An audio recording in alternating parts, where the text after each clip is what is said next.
In this video, I will be solving the 16th problem of JEE Advanced 2025 paper 1.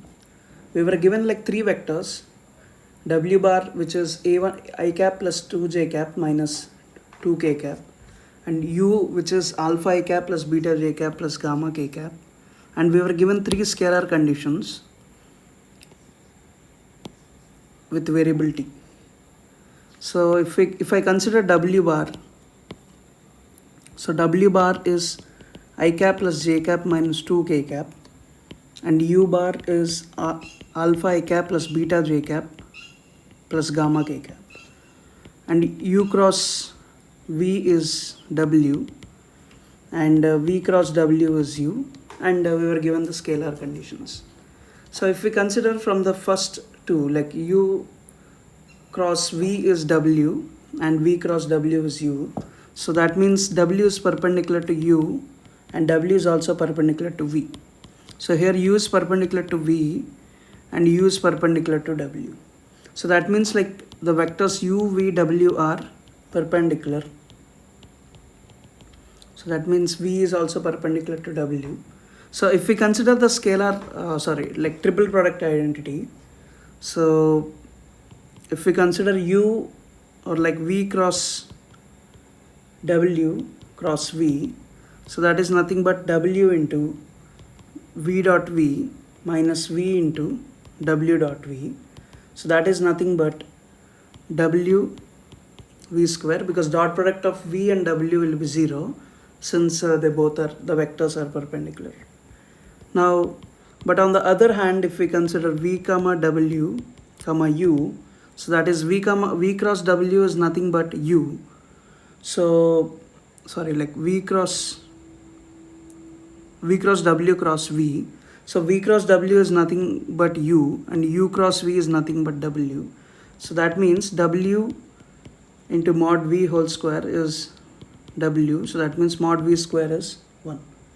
So that means mod v square is 1. So for p it is 2.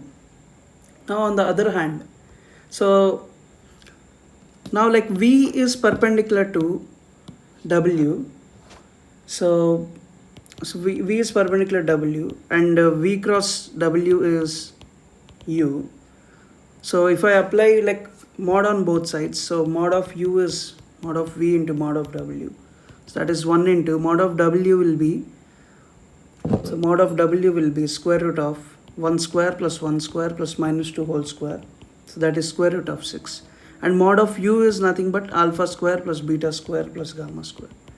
So that means we are getting alpha square plus beta square plus gamma square is 6. Let's consider this as equation 1, and we are also having u is perpendicular to w, so that means u bar dot w bar is 0, so that means alpha plus beta minus 2 delta is 0. So I am taking the dot product, and alpha plus beta minus 2 delta is 0. This is another equation. And don't forget that we are also having this scalar conditions. So let's say this is equation star. So now for this equation, like for this set of equations to have a non-trivial solution, the determinant must vanish. So if I consider the determinant, so the determinant of, so minus t 1 1, 1 minus t 1, and 1 1 minus t. So basically for non-trivial solution, so for non-trivial alpha beta gamma, so determinant must vanish, so that means this is 0. So minus t into t square minus 1 minus 1 into minus t minus 1 plus 1 into 1 plus t is 0. So that implies minus t into t square minus 1 plus 2 into 1 plus t is 0. So that means t plus 1 whole square into t minus 2 is 0. So that means t can be either minus 1 or t can be equal to 2. So now if we work on each case, so t is equals to minus 1 is one case, and t is equals to 2 is our another case. So if t is equals to minus 1, then each of the scalar condition, so if we consider this each scalar condition, so they'll just become alpha plus beta plus gamma is equals to 0, because instead of t, if we substitute minus 1, the first equation, second equation, third equation, they all are like going to alpha plus beta plus gamma is equals to 0. So that means alpha plus beta plus gamma is equals to 0. But on the other hand, the dot product of u and w is 0. So alpha plus beta minus 2 gamma is equals to 0. We already have this equation. So alpha plus beta minus 2 gamma is 0. So that means 3 gamma is 0. So that means gamma will be 0. Now if gamma is 0, beta will be minus alpha. So if beta is minus alpha, we have alpha square plus beta square plus gamma square is 6. So that implies 2 times alpha square is 6. That implies alpha square is 3. So if alpha is equals to root 3, gamma square is equals to 0. That means beta plus gamma square will be just minus alpha square, which is nothing but 3. So that's the reason. So if alpha is equals to root 3, gamma square will be 0. So that is 1. And if alpha is equals to root 3, beta plus gamma square is minus alpha whole square, which is nothing but 3. So this is 4. So 2, 1, 4, 5. So it should be option A or option C. So we have to check between option A or option C. So that means we have to solve for alpha is equals to root 2 case as well. So let's consider the second case. Now we are having t is equals to 2 in our second case. So if we are having t is equals to 2, that means minus 2 alpha plus beta plus gamma is 0. Or alpha minus 2 beta plus gamma is 0. And alpha plus beta minus 2 gamma is 0. Now if we solve this equation, so beta plus gamma is 2 alpha. Beta plus gamma is 2 alpha. And alpha plus gamma is 2 beta. Or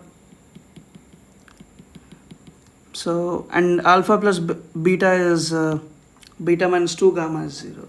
So if I just multiply with the 2 here, so that means 2 alpha minus 4 beta plus 2 gamma is 0. And here alpha plus beta minus 2 gamma is 0. So that means 3 alpha minus 3 beta. So if I add these two equations, 3 alpha minus 3 beta is 0. That means I am getting alpha is equals to beta.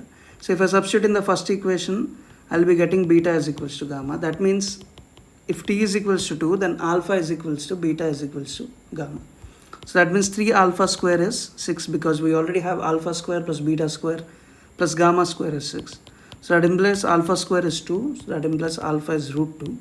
So now like if alpha is 2, so this is happening when t is equals to 2. So t plus 3 will be 2 plus 3, which is 5. So the t plus 3 value is 5. So which means like option A is the correct answer. So that's it for this video. We'll meet in the next video.